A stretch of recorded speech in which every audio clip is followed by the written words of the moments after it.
우리 오늘 주실 하나님 말씀 창세기 41장 말씀 같이 보겠습니다. 오늘 창세기 창세기 41장 1절에서 57절 전체 오늘 본문 내용인데요. 내용이 많아서 제가 부분 중요한 부분만 같이 읽도록 하겠습니다. 창세기 41장 구약 성경, 제가 가지고 있는 성경은 63쪽인데요. 62쪽, 3쪽 찾아보시고 창세기 41장 1절에서 8절, 그리고 14절에서 16절, 그리고 25절에서 45절만 일단 제가 하나님 말씀 받들어 읽겠습니다. 하나님 말씀입니다.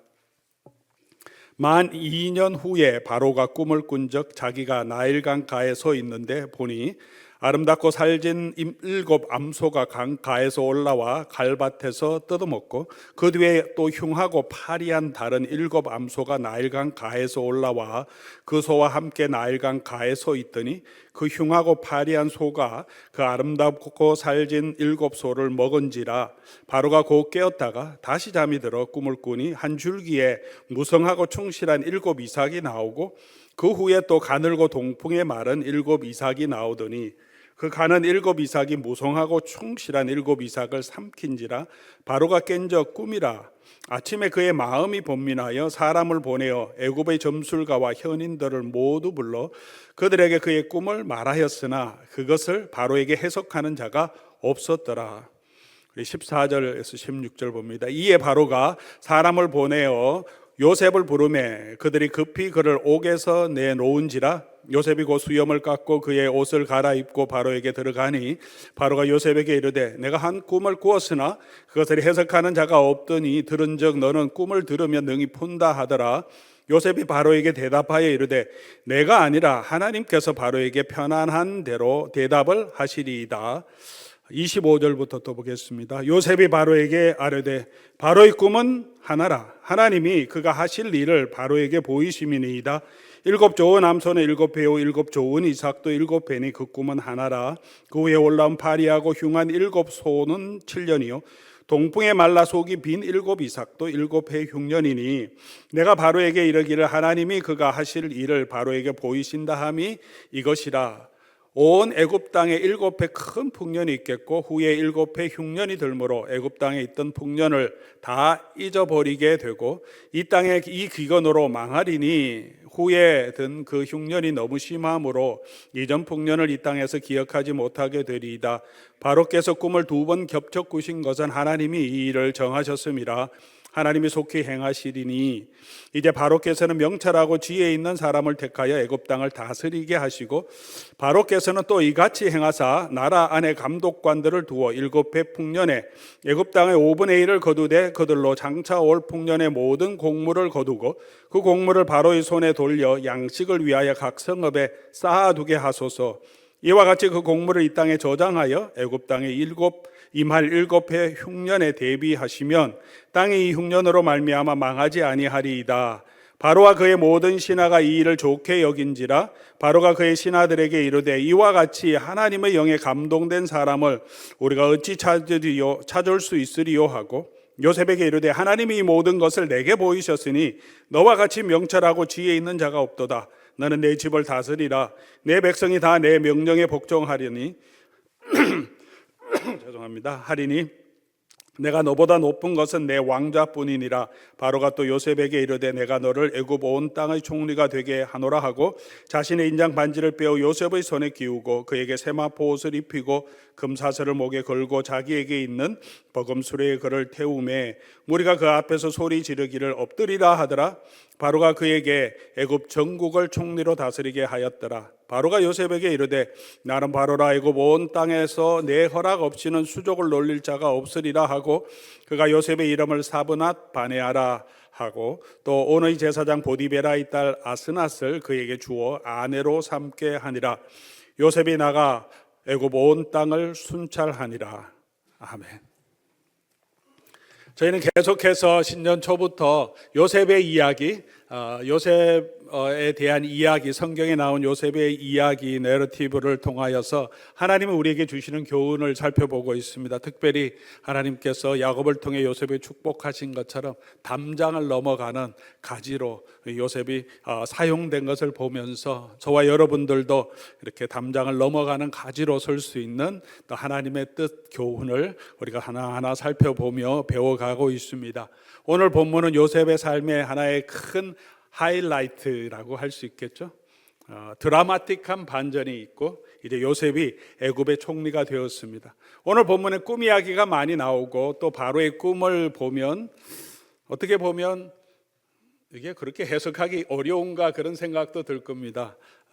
꿈이 중요한 것이 아니라 사실은 꿈은 하나님께서 요셉을 세우신 하나의 방편으로 주신 거죠. 오늘 본문의 가장 중요한 핵심 메시지는 하나님께서 하나님의 때에 하나님의 방법으로 우리가 기대했던 것보다 더 놀라운 구원을 이루어 주신다는 사실입니다. 이제까지 요셉이 기대했던, 그 인생에 기대했던 아마 최대치는 이 감옥에서 풀려나는 것이었을 겁니다. 감옥에서 나갔으면 좋겠다. 그런데 지금 한 2년 동안은 그 꿈마저 이제는 완전히 막혀서 그것도 가능하지 않는 꿈으로 인식하고 있었을 때였을 겁니다. 그런데 2년 후에 하나님께서 무슨 일을 하셨는지 오늘 그 이야기를 아주 드라마틱하게 우리에게 보여주고 있습니다. 감옥에서 풀려난 것뿐만 아니라 감옥에서 나오면서 바로 애굽의 총리로 하나님께서 그를 아주 높여주셨습니다. 어떻게 말하면 통쾌한 승리를 보여주십니다. 요셉이 필요할 때만 요셉을 챙기다가 요셉이 필요 없을 때는 그를 기억하지 않았던 술 맡은 관원장이 있었죠. 이 친구의 지금 마음이 어떠했겠습니까? 요셉이 총리가 딱 되고 난 다음에 아마 요셉 앞에 엄청 그냥 말로 하면 쫄았을 겁니다. 그때 잘했으면 내가 지금 잘 나갈 수 있는데 진짜 벌벌 떨었겠죠. 그때 내가 너 생각하지 않아서 미안했는데 그래도 지금 내가 생각해서 너 불러줬으니까 나 잘 좀 봐줘, 뭐 이렇게 했겠죠. 보디발은 어땠을까요? 보디발은 마음이 어떠했겠습니까? 요셉이 총리가 되고 전령들이 소리 지르게 합니다. 그 앞에 엎드리라 할 때 아마 보디발이 가장 납작 엎드리지 않았을까.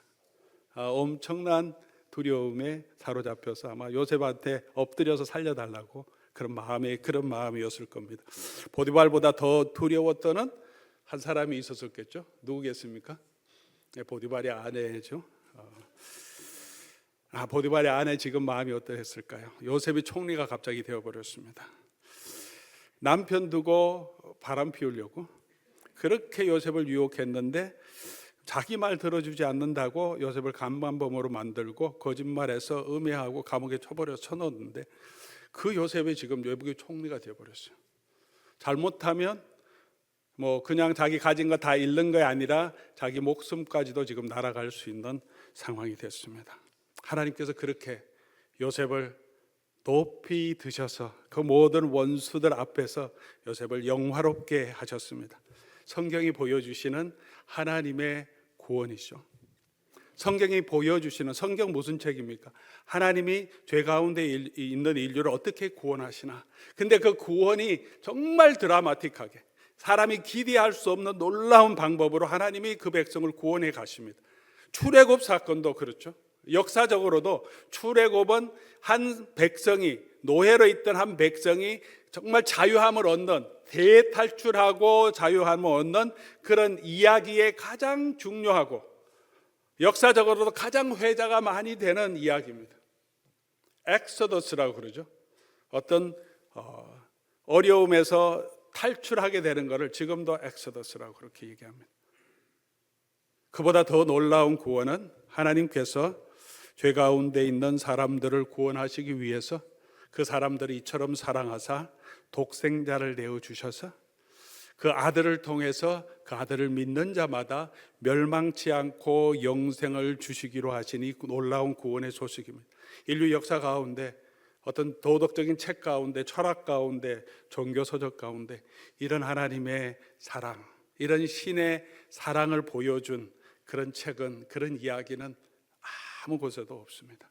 하나님이 이루시는 놀라운 구원은 우리가 예수님을 통해서 알고 있는 거지, 이것은 상상할 수도 없는, 그 당시까지도 비교 종교학적으로 비슷한 이야기가 있었다 그래도 아무리 봐도 절대 비슷하지 않습니다. 애굽 신화의 이야기든 바벨론 신화의 이야기든 하나님이 당신의 아들을 우리를 구원하기 위해서 내어주셨다, 이런 이야기는 비슷한 이야기도 없습니다. 십자가의 사랑으로 저와 여러분을 놀랍게 구원해 주셨습니다. 또 예수님께서 약속해 주셨습니다. 요한복음 16장 34절, 세상에서는 너희가 환난을 당하리니 그러나 담대하라, 내가 세상을 이겼다. 세상을 이기신 예수님께서 지금도 이 세상에서 환난을 당하는 교회를 향하여 약속해 주셨습니다. 여러분도 반드시 이길 거다. 내가 여러분과 함께 하기 때문에. 오늘 우리 삶 가운데도 여러 가지 고난이 있지만 이 승리하신 주님께서 우리와 함께 하시며 저와 여러분을 반드시 이기게 하실 겁니다. 성경이 마지막에 주신 약속은 그겁니다. 교회를 하나님께서 보호해 주시고 예수님께서 다시 오실 때 고난받는 이 땅의 교회를 하나님께서 반드시 승리한 교회로, 영광스러운 교회로 바꿔주시겠다. 그것이 계시록의 핵심 메시지입니다. 하나님께서 그의 아들을 통해서 교회를 지켜주시겠다. 이 교회를 박해하고 삼키려고 하는 무시무시한 마귀, 용이 이 교회를 엇박하고 그 용의 지배를 받는 짐승이 나타나고, 땅의 짐승도 있고 바다의 짐승도 있고 거짓 선지자도 있고 용을 탄 음녀가 이 교회를 유혹하지만 이 교회는 다, 교회 원수들은 다 무너뜨리게 하시고 예수 그리스도께서 승리하시며 이 교회를 영광스럽게 세워주시겠다고 약속해 주셨습니다. 우리에게 주시는 하나님의 놀라운 승리의 약속이 있습니다. 사도 바울은 성도들 향해서 기도할 때 우리 성도들 아픈 것도 고쳐주시고 사업도 잘 되게 해주시고 가정도 편안하게 해주십시오, 이런 기도보다 그가 기도할 때마다 간구했던 것은 에베소서 1장 17절부터 나옵니다. 내가 기도할 때마다 간구하는 것은 아버지께서 지혜와 계시의 영을 너희에게 주사 하나님을 알게 하시고 너희 마음의 눈을 밝히사 그 부르심의 소망이 무엇이고 성도 안에서 그 기업의 풍성, 영광의 풍성함이 무엇이며 그 위력으로 역사하심을 따라 우리 믿는 사람에게 베푸신 능력, 이게 얼마나 큰지를 알게 하시기를 원한다, 그렇게 기도합니다. 이 놀라운 구원의 은혜가 얼마나 큰지, 우리가 이 땅에서 여러 가지 박해와 환난도 있지만 어려움도 있지만 이것을 알 때 우리가 믿음으로 걸어갈 수 있기 때문입니다. 그리고 바울이 이렇게 얘기한 후에 그 예수님을 하나님께서 살리셔서 하나님 보좌 우편에 앉히시고 예수님 발 앞에 모든 이름을 무릎 꿇게 하신 다음에 마지막에 이렇게 설명합니다. 그 예수님이 교회의 머리다. 그리고 교회는 그의 몸이니, 예수님과 교회가 하나라는 거죠. 이 교회가 이 땅에 있는 우리의 모습이 세상에서 보기에는 보잘것없어 보이는 작은 공동체, 힘도 권력도 없어서 박해도 당하고 비난도 당하고 있지만 죄 가운데 유혹에 맨날 시달리고 때론 유혹에 빠지기도 하지만 그 교회가 예수 그리스도와 함께 모든 만물을 다스리는 그런 교회로 하나님께서 세워주시, 그게 하나님 안에 있는 우리 성도가 가진 기업의 풍성함이고 하나님의 능력이다 라고 말씀해 주십니다. 우리는 최후 승리를 얻을 것입니다.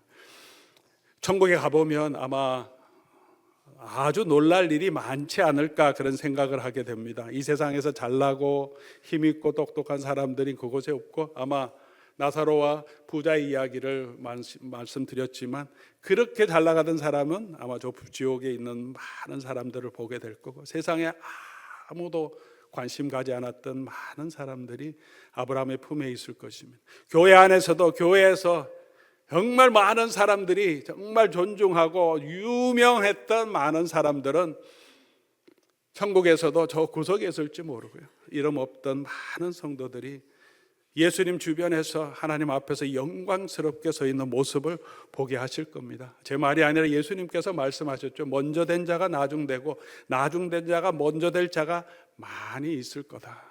그러므로 우리가 하나님 앞에서 겸손해야 되고, 또한 하나님 앞에서 이 마지막에 우리에게 주실 이 하나님의 상급, 이 하나님의 우리에게 주실 이 영광을 바라보고 우리가 담대하게 설 수 있기를 바랍니다. 예수님께서는 또 약속해 주셨습니다. 마가복음 10장 30절에 이 땅에서 예수님 때문에, 복음 때문에 형제와 자매와 모친과 집과 전토를 희생당한 박해받은 사람은 이 땅에서도 100배나 받고 영생을 얻지 못할 자가 없을 것이다. 이 땅에 있어서도 고난과 같이 받지만 이 땅에서도 우리 하나님 말씀대로, 예수 그리스도의 복음대로 살아가는 사람은 하나님께서 축복해 주신다고 약속해 주셨습니다. 그런 승리를 저와 여러분에게 주실 것입니다. 그 예수 그리스도를 우리가 바라보며 우리 삶에는 여러 가지 고난에 흔들리지 말고 오늘도 믿음으로 담대하게 끝까지 걸어가는 저와 여러분 될 수 있기를 간절히 소원합니다. 우리가 이렇게 세상에 섬길 수 있도록 하나님께서 그런 승리를 주시기 위해서 하나님께서는 또 요셉을 준비시킨 모습을 우리에게 보여줍니다.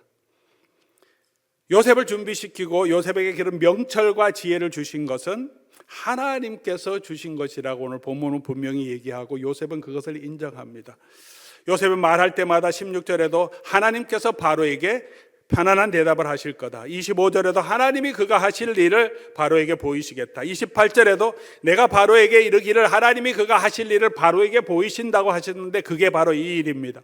32절에도 바로가 2번 꿈꾼 것은 하나님께서 이 일을 속히 하실 겁니다. 말할 때마다 요셉은 하나님이 하신다고, 하나님이 주셨다고 하나님을 인정합니다. 그러니까 바로와 그 신하들이 요셉을 딱 보니까 지혜도 있고 그리고 명철한데 하나님의 영이 그에게 함께 한다는 것을 보게 되었습니다. 요셉 자체가 하나님을 인정하며 살아가고 있었기 때문입니다. 요셉이 가지고 있던 이 지혜는 그냥 얻은 지혜, 그냥 얻은 명철이 아닙니다. 하나님께서 요셉의 삶을 통해서 연단시켜 주신 것입니다. 하나님이 저와 여러분의 삶을 통해서도 우리를 연단시켜 가고 계실 줄 믿습니다. 요셉의 성품을 보면 정말 세상을 이끌어갈 수 있는 그 지혜와 명철로 준비된 것을 볼 수 있는데 요즘도 리더십을 이야기할 때 이런 덕목들, 자질들을 많이 이야기합니다. 요셉이 가졌던 내용을 보면 첫 번째는 회복력이 있습니다. 회복력, 어려움을 이겨나갈 수 있는, 포기하지 않고 이겨나가는 그런 끈기, 근성 같은 게 있죠. 영어로 resilience라고 하는데 그 다음에 도덕성이 있었습니다. 그리고 요셉에게는 실력이 있었습니다. competence라고 하죠. 실력이 있었어요. 나라를 경영할 수 있는 지혜와 실력이 있었습니다. 이 세 가지가 리더십의 너무 중요한 퀄리티라고 지금도 얘기하고 있습니다. 공동체와 사회와 기업에 이런 성품을 가진 사람은 어디에 가든지 정말 귀하게 쓰임 받을 겁니다. 아마 여러분이 회사를 경영하고 있으면 이 세 가지 퀄리티를 사람을 뽑을 때 늘 보시기 바랍니다. 얘는 힘들어도 끝까지 견뎌내는 아인가? 얘는 도덕적으로 깨끗한가? 세 번째는 능력이 있느냐? 회복력, 근성은 있는데 도덕성이 없으면 굉장히 위험합니다. 도덕성은 있는데 실력이 없어도 별로 도움이 되지 않습니다. 사람만 좋아서는 사회에 도움이 되지 않습니다. 근성, 회복성이 있고 실력이 있는데 도덕성이 없으면 이런 사람은 정말 문제가 될 수 있습니다. 요셉은 이 세 가지를 갖췄는데 어떻게 갖추게 했냐면 하나님께서 그의 삶의 과정을 통해서 요셉을 연단시켜 나갑니다. 먼저 고난에서 포기하지 않은 그런 근성, 그런 회복력을 하나님께서 갖게 하셨습니다. 요셉의 삶에 많은 고난이 있었지 않습니까? 그걸 견뎌냅니다. 그러면서 요셉 마음 가운데, 그 인격 가운데 어려움을 이겨내는 그 힘, 근력이 생긴 거죠. 이걸 회복력, resilience라고 얘기합니다. 요즘 많은 교육자들이 미국에서도 그렇고 한국에서도 그렇고 젊은 세대들을 보면서 부족한 것을 지적하는데 뭘 지적하냐 하면 이 resilience, 이게 너무 부족하다는 거죠. 조금 힘들면 그냥 포기해 버린다는 거죠. 미국의 MG 세대, G 세대든지 한국의 세대든지 어려워도 그냥 힘들고 또 버텨내고 견뎌내는 이런 회복력이 너무 약하다. 이걸 길러줘야 된다. 이런 이야기를 많이 합니다. 여러분은 어떻습니까? 요셉은 많은 고난 가운데 그 고난에도 낙심하지 않고 다시 일어나서 또 새롭게 하나님 앞에 서가는 이런 회복력이 있었습니다. 이럴 때 그가 큰 일을 맡아도 그 일을 감당할 수 있는 능력을 얻게 된 것입니다. 고난만 많다고 해서 항상 이 회복력이 생기는 것은 아닙니다. 많은 어려움이 있으면 상처가 많아져서 어떤 때는 인격이 파탄될 수도 있습니다. 고난이 너무 많다고 어려움을 겪었다고 항상 어려움을 견디는 인내력이 생기는 건 아닙니다. 요셉이 이렇게 고난을 견딜 수 있었던 이유가 뭐냐 하면 어떤 고난에 있어서도 하나님이 그와 함께 하신다는 사실을 그가 알고 그 하나님을 보았기 때문에 팔려가지만 애원해도 도와주는 사람 아무도 없었지만 요셉이 만났던 것은 하나님이 나와 함께 하시고 하나님이 나를 지켜주신다는 것을 보아서 견딜 수 있었죠. 보디발의 집에서도 감옥에 가게 됐지만 너무너무 억울하지만 근데 감옥에 갔어도 하나님이 나와 함께 하심을 요셉은 경험했습니다. 그래서 견딜 수 있었던 거죠. 저와 여러분의 삶에도 마찬가지인 줄 믿습니다. 오늘 저와 여러분이 고난 가운데 견딜 수 있는 것은 우리의 힘이 아니라 우리 가운데 계신 예수 그리스도를 바라볼 때, 그의 능력을 바라볼 때 우리로 하여금 견디게 하십니다. 사도 바울이 고백합니다. 고린도후서 4장 7절에서 11절, 너무 많은 고난과 어려움이 있었는데 우리가 사방으로 우겨쌈을 당하여도 쌓이지 아니하고 답답한 일을 당하여도 낙심하지 아니하고 박해를 받아도 버림받지 않고 거꾸로 떨림을 당하여도 망하지 아니하고, 이걸 쭉 읽으면 한 단어가 생각나요. 오뚜기. 넘어져도 다시 일어나. 넘어져도 다시 일어나. 우리가 사도행전을 이제 수요일날 계속 살펴보고 있는데 가는 곳마다 복음이 막 전해지고 교회가 막 세워진 게 아닙니다. 어떤 때는 아무 열매 없이 한참을 지나가야 될 때도 있고, 열매는 있는데 또 박해 때문에 그곳을 떠나야 될 때도 있고, 돌에 맞아 죽을 뻔할 때도 있고, 수백 킬로미터를 다시 걸어가야 하는 여러 가지 어려운 상황이 있었어요. 첫 번째 선교여행 때만 아니라 두 번째 선교여행, 세 번째 선교여행, 바울이 죽을 때까지 이런 고난과 어려움이 그에게 계속해서 왔는데, 사도 바울이 맨 마지막 디모데후서에도 내가 나의 달려갈 길을 마치고 믿음을 지키고 선한 싸움을 싸웠다라고 말합니다. 끝까지 바울은 믿음을 지킬 수 있었던 게 뭐냐 하면 우리 속에 질그릇 같은 내 몸 가운데 예수 그리스도, 하나님을 아는 그 지식을 가졌다는 것입니다. 그 예수 그리스도의 생명을 내가 짊어지면 그 예수 그리스도 안에서 또 부활에 참여할 수 있는 그 소망이 있었기 때문이다. 그래, 그것이 바울을 지켜주신 것이라고 말합니다. 우리의 삶의 여러 가지 어려움 가운데서도 우리 사랑하는 교우 여러분, 우리와 함께 하시고 우리 가운데 계신 그 예수님의 능력, 그 소망을 바라보며 우리가 믿음으로 견뎌낼 수 있기를 바랍니다. 그러면 하나님께서 그런 사람을 우리 주변에 정말 축복의 통로로 사용해 줄 수 있습니다. 주변에 힘든 사람들을 위로할 수 있는 능력이 우리에게 있는 것이 아니라 우리 가운데 계신 예수 그리스도로 인하여 우리가 그들을 도울 수 있고 그 예수 그리스도를 말할 수 있습니다. 왜? 내게 주신 은혜가 있기 때문에.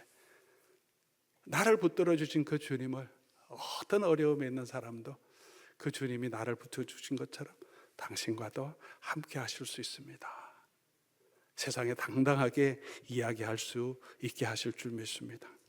어떤 상황에서 요셉은 하나님 앞에 성결하게 살아가는 도덕적인 인테그리티를 가지고 있었습니다. 이것도 그냥 생기는 것이 아닙니다. 세상의 교회의 축복의 통로가 되는 방법은 우리가 세상 앞에서 도덕적으로 흠결이 없이 하나님 앞에서, 사람 앞에서 부끄러운 것이 없어야 합니다. 숫자가 많아서 교회가 세상에 힘이 되는 것도 아니고요, 돈이 많아서 세상에 힘이 되는 것도 아닙니다. 교회가 세상 앞에, 성도가 세상 앞에 정말 하나님의 능력을 보여줄 수 있는 것은 우리의 믿음과 함께 우리의 삶을 통해서 보여줄 수 있습니다. 성결한 삶을 통하여서 도덕적인 인테그리티가 있을 때 세상 앞에 우리가 당당하게 설 수 있습니다. 이 도덕적인 인테그리티라고 하는 것은 한 번에 만들어지는 게 아닙니다. 요셉의 삶의 과정을 통해서 그가 그냥 이 고난을 벗어나려고 발버둥 치면서 어떻게든지 그냥 인생 성공 아니면 고난을 벗어나려고 꼼수를 쓰지 않았습니다. 당장에 있는 즐거움 때문에 하나님 앞에서 성결함을 버리지 않았습니다. 자기 욕심대로 살지 않았고 하나님 앞에서 자기가 정직하게 성결하게 자신을 지켰습니다. 그게 그의 인격이 되었습니다. 자기 욕심대로 자기 기분대로 자기 즐거움에 따라 사는 사람은 세상을 섬길 수도 없고 세상에 좋은 지도자가 될 수도 없습니다. 이런 사람이 요행이 권력의 위치에 있으면 필연적으로 자신도 불행하게 되고 많은 사람을 불행하게 만듭니다. 인류 역사를 통해서 우리는 많이 보고 있습니다. 사랑하는 교우 여러분, 우리 축복의 통로가 되기 위해서는 높은 자리로 올라가는 것이 아니라 큰 성공을 거둬야 되는 것이 아니라 저와 여러분이 하나님 앞에서 정직하게 살아가는, 성결하게 살아가는 그런 마음, 그런 성품이 우리에게 있어야 합니다. 예수님의 성품을 더 닮아갈 수 있도록 정직하게 성실하게 살아가는 그런 발버둥이 우리 가운데 있을 때 저와 여러분을 하나님께서 만들어서 몰드해갖고 예수님의 성품을 닮아가는 모습으로 보여지고, 그럴 때 세상이 하나님께서 우리 가운데 역사하심을, 하나님의 영이 교회와 세상과 함께함을, 우리 성도와 함께함을 세상이 보게 됩니다. 세상적인 실력으로, 돈으로, 우리가 좋은 위치로 세상에 하나님을 보여줄 수 없습니다. 우리보다 더 잘나고 똑똑한 사람이 얼마나 많은데요. 우리가 하나님의 능력을 보여줄 수 있는 것은 하나님 앞에 살아가는 우리의 삶을 통해서 나타나고, 이것은 쉽지 않습니다. 날마다 우리 일상의 삶에 있어서 하나님 앞에 정직하게 서는 게 얼마나 힘듭니까? 사람 앞에서도 도덕적으로, 법적으로도 정말 험이 없도록 우리 살아가려고 하면 많은 애를 써야 되고, 때로는 눈앞에 있는 이익도 우리가 포기해야 되고, 당장의 즐거움을 우리가 참아야 하는 그런 갈등이 있습니다. 쉽지 않지만 그런 과정을 통해서 하나님은 요셉을 정말 정금 같은 인격으로 세워주시고, 바로의 집안뿐만 아니라 애굽의 또 주변 모든 나라의 축복의 통로가 되게 하셨습니다. 우리도 하나님 앞에서 정직하게 살아가기를 힘쓰는 저와 여러분 될 수 있기를 바랍니다. 그리고 세상을 섬길 수 있는 실력도 하나님께서 그의 삶을 통해, 요셉의 삶을 통해서 갖추게 해주셨습니다. 요셉이 어떤 실력을 가지고 있습니까? 경영을 잘하는 거죠. 국가를 운영할 수 있는 경영과 지혜가 요셉에게 있었습니다. 어떻게 훈련됐습니까? 경영학 대학원을 간 게 아닙니다. 그냥 자기의 삶에 있어서 항상 성실하게 맡은 일을 열심히 했습니다. 아버지 집에서도 그에게 주어진 일을 형들 찾아가서 보고하라고 할 때 중간에 포기하지 않고, 가서 형들 만나면 뭐 해코지 당할까 봐 걱정해서 적당히 하고 돌아오지 않고 성실하게 그 일을 감당하는 훈련, 어릴 때부터 그런 삶의 자세가 있었습니다. 보디발의 집에 가서도 그 집안에서 자기에게 주어진 일부터 열심히 했을 거예요. 아, 요셉을 보니까 일도 잘하네, 성실하네, 또 더 큰 일을 맡겼을 거예요. 그렇게 하면서 한 집안에 보디발이 가지고 있던 재산과 재물이 얼마나 많았겠습니까? 그것을 관리할 수 있는 실력을 얻게 된 거. 어떻게 실력을 얻게 됐습니까? 더 잘할 수 있도록 노력하고 더 성실하게 그 일을 관리하니까 자연적으로 그에게 그런 경제를 관리하는, 재정을 관리하는 능력이 생겼을 거죠. 감옥에 갇혔습니다. 감옥에 갇혀서 또 그곳에서 열심히 맡은 일을 성실하게 감당합니다. 감옥은 정부기관이잖아요. 그곳에 행정을 배울 거, 정부 관료가 어떻게 일해야 되는지, 어떤 행정 관리를 해야 되는지 그 시스템도 배웠을 겁니다. 아주 적절하게 하나님께서 그의 삶의 과정을 통해서 총리가 되어도 부족하지 않도록 하나님께서 그의 삶의 과정을 통해서 훈련시켜 주시고, 그가 걸어왔던 그 삶의 모든 과정이 앞으로 하나님의 백성, 하나님의 나라를 위해서 하나님의 백성이 이 세상을 섬길 수 있는 실력을 기르는 연습의 장으로 하나님께서 그를 만들어 가고 계신 것을 우리에게 보여줍니다. 사랑하는 교회 여러분, 우리의 삶에서 제가 오래 살지는 않았지만 그래도 지난 삶을 돌아보면서 여러 가지 많은 어려움도 있었고, 정말 불필요한 일을 왜 이런 일을 겪게 하시나 하는 이 생각도 있었지만, 돌아보면 그 모든 사건들, 일어났던 일들을 통해서 하나님께서 그것을 가지고 오늘 지금 제가 있게 하시고 제가 사역을 하게 하시는 모습을 보게 됩니다. 저와 여러분의 삶에 하나님 분명히 역사하시고 내게 주어진 그 일에 우리가 최선을 다해서 성실하게 더 잘하기 위해서 노력하는 그런 삶의 모습 가운데 하나님이 저와 여러분을 더 크게, 더 유용하게 이 땅에서 쓰임받게 하실 줄 믿습니다. 우리 삶의 과정 가운데 함께 하시는 그 하나님을 바라보고 우리가 믿음 안에 준비된 귀한 일꾼이 될 수 있기를 바랍니다. 그렇게 준비된 것으로 요셉은 세상을 섬길 때 몇 가지 요셉의 자세를 통해서 우리의 자세를 점검해 볼 수 있습니다. 요셉은 어떻게 세상을 섬겼냐 하면 주신 자기 지혜, 명철, 은사를 자기 유익을 위해 사용하지 않고 공동체를 위해서, 다른 사람을 위해서 요셉은 그것을 봉사하는 마음으로 사용합니다. 그가 꿈을 해석할 수 있는 지혜가 있었는데 그거 가지고 돈벌이 했다는 얘기 없습니다. 자기 인기를 누렸다는 마음이 없습니다. 술 맡은 관원장과 떡 굽는 관원장이 근심하니까 그를 도와주기 위해서 자기 지혜를 사용했습니다. 하나님이 주신 지혜를.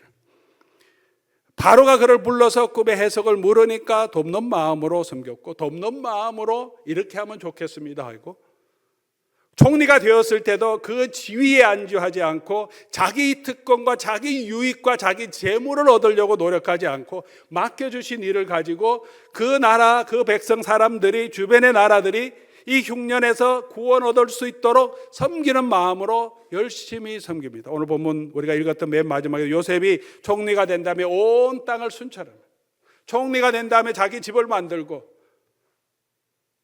자기 특권을 누리려고 하는 것이 아니라 자기의 맡은 일을 성실하게 섬기는 마음으로 사용합니다. 하나님께서 저와 여러분에게 주신 은사를, 물질을, 재능을, 건강을 가지고 내 유익과 내 안위가 아니라 하나님의 나라를 위해서, 또 이웃을 위해서 우리가 사용하는 저와 여러분 될 수 있기를 바랍니다. 그런 마음으로, 그런 삶의 자세로 우리가 세상을 섬겨야 합니다. 아마 어떤 분들은 이런 말씀을 나누면 나는 가진 것도 없고 건강도 별로 없고 배운 것도 별로 없고 은사도 별로 없다라고 생각하시는 분이 계실지 모르겠습니다. 그렇죠. 그런 분 계실 것 같은데, 최고의 은사가 뭔지 아십니까? 성경이 말하는, 사도 바울이 고린도서를 이야기하면서 성령의 은사의 문제가 교회에 있었는데 방언 받았다고 너무 자기가 막 천사의 언어를 하고 신과 내통하는 사람이라고 그렇게 자기를 높이는 사람이 있었어요. 교회 문제가 돼서 은사에 대해서 사도 바울이 차근차근 설명해 주면서 맨 마지막 이렇게 결론을 내는데, 고린도전서 14장 19절, 그러나 교회에서 내가 남을 가르치기 위해 깨달은 마음으로 5마디 말을 하는 것이 1만 마디 방언으로 말하는 것보다 낫다. 1만 마디 방언으로 하는 거, 개인이 혼자 하나님께 기도하는데 도움은 되겠지만 공동체에 크게 유익되는 것은 전혀 아닌데, 깨달은 마음으로, 말씀을 깨달은 마음으로 다른 사람을 덕을 세우기 위해서 한 격려하는 말을 한 것은 5마디 말하는 게 1만 마디 방언하는 것보다 더 낫다. 뭐가 가장 좋은 은사입니까? 사람을 격려하고 세우는 말을 하는 것. 돈이 없어도, 건강하지 못해도 이거 할 수 있습니다. 누구든지 할 수 있습니다. 격려의 말은 하나님의 은혜를 받은 것으로 다른 사람을 위해서 격려하는 말은, 아내에게, 남편에게, 자녀들에게, 우리 교회 성도들에게, 만나는 모든 사람들에게 누구나 할 수 있고 해야 하는 일입니다. 어떤 은사보다 더 좋은 은사는 또 사랑이라고 말합니다. 고린도전서 12장 31절, 너희는 더욱 큰 은사를 사모하라. 담을 세우는 은사를 사모해야 하고 그 일을 해야 합니다. 덕을 세우는 말을 해야 합니다. 그러나 그보다 더 좋은 것은 사랑이다. 사랑은 뭡니까? 바울이 정의를 내립니다. 사랑은 오래 참고, 사랑은 온유하고, 사랑은 시기하지 아니하고, 자랑하지 아니하고, 교만하지 아니하고, 무례히 행치 아니하고, 성내지 않고, 자기 유익을 구하지 않고, 불의를 기뻐하지 아니하고, 진리와 함께 기뻐하고, 모든 것을 참으며, 모든 것을 바라며, 모든 것을 견딘다. 사랑에 대해서 잘못 생각할까 봐 바울이 사랑이 뭐냐 우리에게 분명하게 설명하고 있습니다. 가장 좋은 길, 예수 그리스도의 길입니다. 오래 참고 온유한 것, 시기하지 않고 자랑하지 않는 것, 교만하지 않고 무례하지 않는 것, 썩내지 않고, 자기 유익을 굳지 않고, 불의를 기뻐하지 않고 진리를 기뻐하는 것, 모든 것을 참고 믿고 바라고 견디는 것. 여러분 할 수 있습니까? 해야 하는 가장 좋은 길입니다. 돈이 없어도 할 수 있는 일입니다. 건강이 없어도 할 수 있습니다. 큰 직분이 없어도 할 수 있습니다. 누구든지 할 수 있는 일입니다. 가장 좋은 일이라고 하셨습니다. 하나님이 우리에게 주신 마음, 이 마음으로 우리 주변 사람을 섬길 때 그런 사람이 하나님의 영이 함께하고 주변의 축복의 통로가 되게 하실 줄 믿습니다. 또 요셉은 보면 어떻게 세상을 섬기냐면 요구하는 것보다 더 합니다. 바로가 그에게 요구한 것은 꿈에 대해서 해석해 달라 그렇게 말했습니다. 근데 33절부터 보니까 해석 다 해놓고 요셉이 뭐 합니까? 알아서 하세요. 그리고 나는 이제 풀어주시고 나는 이제 집에 가게 해주시고 그렇게 얘기하지 않죠. 그럼 다 해석한 다음에 근데 제 생각에는 왕이시여 이렇게 하면 좋겠습니다. 해결책까지 제시해 줍니다.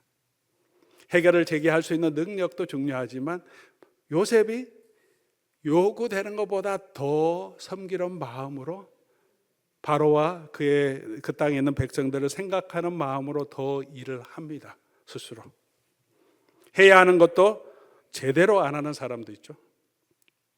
하라는 것만 하는 사람도 있습니다. 요구하지 않는 것까지 해내는 사람도 있습니다. 하는 사람도 있습니다. 여러분 사람을 뽑을 때 어떤 사람 뽑겠습니까? 당연히 하라는 것보다 더 하는 사람, 어디 가든지 정말 그 주변을 복되게 하는 사람입니다. 여러분은 어떤 분이십니까? 여러분은 어떤 분이십니까? 집에서 여러분은 아내가 요구하는 것도 안 하는 분입니까? 그것만 하는 분입니까? 아니면 요구하지 않아도 않는 것까지도 해주는 분입니까? 남편에게도 여러분은 어떤 아내입니까? 교회에서 우리는 어떤 사람입니까? 우리 사회에서 여러분은 어떤 일을 하고 있습니까? 우리가 세상을 섬길 때 하나님께서 우리에게 주신 사랑도 격려하는 말도 꼭 해야 되기 때문만이 아니라 그렇지 않을 때라도 우리가 기꺼이 더 섬길 때 그때 하나님의 사랑이 예수 그리스도의 사랑이 이 땅에 나타나게 될 줄 믿습니다. 당연한 것만 하는 것이 아니라 그 이상으로 이 세상을 우리 주위를 섬기는 저와 여러분 될 수 있기를 주의 이름으로 간절히 소원합니다. 지난 주에 주일 우리 봉사 헌금 봉사 리스트 쭉 봤어요. 토요 새벽에도 보니까 아직 빈 자리가 많이 채워진 자리가 있습니다. 늘 해야 하는 분은 늘 그곳에 이름이 있는데 근데 이름을 기록하지 않는 분도 종종 있습니다. 당연하게 여러분 식사를 그냥 대접받는 게 아니죠. 토요일 와서 아침부터 음식을 만들기 위해 수고하고 주일 아침에 와서 봉사하고 섬기고 헌금으로 또 이렇게 함께 지원하는 분들이 있습니다. 여러분 그냥 당연하게 먹고 음식 맛있나 없이나 품평하는 사람이 아니라 누가 하라고 하지 않지만 기꺼이 함께 동참하는 그런 사람이 되면 좋겠습니다. 요구하지 않아도 내가 기꺼이 참여하는 것. 하나의 예를 들었지만 우리의 삶에서 우리 교회에서 우리 가정에서 그렇게 요구되는 것보다 더 우리가 섬겨 나갈 때 이 세상의 축복의 통로가 되게 하실 줄 믿습니다. 그리고 요셉은 언제나 하나님의 종이라는 마음으로 살았습니다. 아버지 집에 있을 때도 보디발의 집에 있을 때도 감옥에 있을 때도 바로의 총리가 되어서도 바로에게 잘 보이려고 보디발에게 잘 보이려고 감옥의 간수장에게 잘 보이려고 살지 않았습니다. 하나님 앞에서 언제나 하나님의 종이라는 것으로 그에게 주신 것은 바로가 그에게 주신 일이 아니라 하나님께서 그에게 보여주시고 이 일을 맡겨주신 것이라고 생각하고 그는 언제나 하나님 앞에서 정직하게 그리고 하나님 앞에서 그 일을 감당하는 삶의 인격 그런 삶의 자세를 가졌습니다. 사랑하는 교회 여러분, 저와 여러분은 우리에게 주신 일들이 하나님께서 내게 맡겨주신 직분이라고 생각하고 이 교회를 하나님께서 저에게 맡겨주셔서 섬기게 하셨으니까 하나님 앞에서 사람이 보든 안 보든 잘 되든 못 되든 하나님께 맡겨주신 사명이니까 그 하나님께 충성하는 마음으로, 하나님께서 맡겨주신 포도원이니까, 하나님께서 맡겨주신 사역이니까 그게 크든 적든 하나님 앞에서 충성하는 자세로 우리가 살아갔다는 것이죠. 우리 직장 생활할 때도 우리가 하는 작은 일이지만 그 일을 통해서 경제가 돌아가고 또 그 일을 통해서 만나는 사람들이 유익을 얻고 기쁨을 얻으며 하나님께서 나에게 주셔서 하나님께 나에게 주신 건강과 이 직업을 통해서 우리가 세상을 섬길 수 있도록, 조금은 세상이 더 복된 세상이 될 수 있도록 열심히 노력하는, 먹고 살기 위해서 그냥 살아가는, 억지로 하는 게 아니라 그 직업 현장에서도 그 일터에서도 내가 하나님의 부름받은 사람으로 그곳에서 사람들에게 하나님의 사랑을 전하는 은혜의 통로가 되기 위해서 서 있는 사람, 하나님의 종으로 살아가는 저와 여러분 될 수 있기를 바랍니다. 그럴 때 하나님께서 저와 여러분을 이 세상에서, 우리 교회를 이 세상에서 정말 축복의 통로, 하나님의 은혜가 통로가 되는 그런 사람으로 사용해 가실 것입니다. 말씀을 맺겠습니다. 마지막에 요셉의 이야기를 다 하면서 요셉에게 아이를 주셨다, 아들을 주셨다는 이야기로 이야기가 끝납니다. 51절 보면 므낫세를 낳았고 고난을 잊게 해주셨습니다 라고 요셉이 처음으로 이름을 지읍니다. 무슨 말입니까? 13년 동안 요셉의 일생 가운데 힘든 일이 많았다는 거죠. 이제 아들을 낳고 보니까 그동안 고생했던 모든 것에 하나님이 주시는 위로가 있어서 고난을 잊게 하셨다라고 말합니다. 요셉의 삶에 이렇게 가는 곳마다 하나님이 함께 하셨으니까 그냥 형통하게 되었고 문제없이 그냥 승승장구했다는 게 아니죠. 속으로는 너무 속상하고 형들에게 팔려갈 때, 애굽으로 끌려갈 때 두려움도 있었고 깡청하는 마음도 있었고, 보디발의 집에서 그 아내가 유혹할 때 그걸 견디기 힘들어서 그냥 자기의 정욕을 제어하면서 하나님 앞에 서려고 애썼던, 그럼에도 불구하고 억울하게 감옥에 갇혔을 때 속상함과 인간적인 배신에 몸부림치지만 견뎌내는 그런 고난, 눈물이 있었는데 하나님이 위로해 주셨다는 거예요. 하나님 앞에 서니까 하나님께서 위로해 주셨다. 그리고 둘째 아들을 낳았더니 수고한 땅에서 번성하게 했다. 에브라임이라고 하나님이 주시는 그 축복을 고백하게 하셨습니다. 우리의 삶에도 하나님께서 이 모든 삶의 여정 가운데 우리가 하나님 앞에 살아갈 때, 우리에게 주신 은사 지혜로 이 세상을 섬겨갈 때 하나님께서 저와 여러분을 위로하시고 이 땅에서도 하나님의 나라에서도 우리가 번성하게 하시고 영광스럽게 해주실 줄 믿습니다. 그 하나님 바라보면서 오늘도 믿음 안에 우리가 걸어가는 저와 여러분 삶 되기를 주의 이름으로 간절히 소원합니다. 우리 말씀 기억하면서 우리 찬송 같이 하면 좋겠습니다. 원하고 바라고 기도합니다. 이 세상 살아가는 동안에 나의 힘 의지할 수 있지만 기도하고 낙심하지 말 것은 주께서 내 소망, 내 기쁨이 되신다. 하나님의 꿈이 나의 비전이 될 수 있도록 우리 같이 간구하는 마음으로 함께 기도 찬송하겠습니다.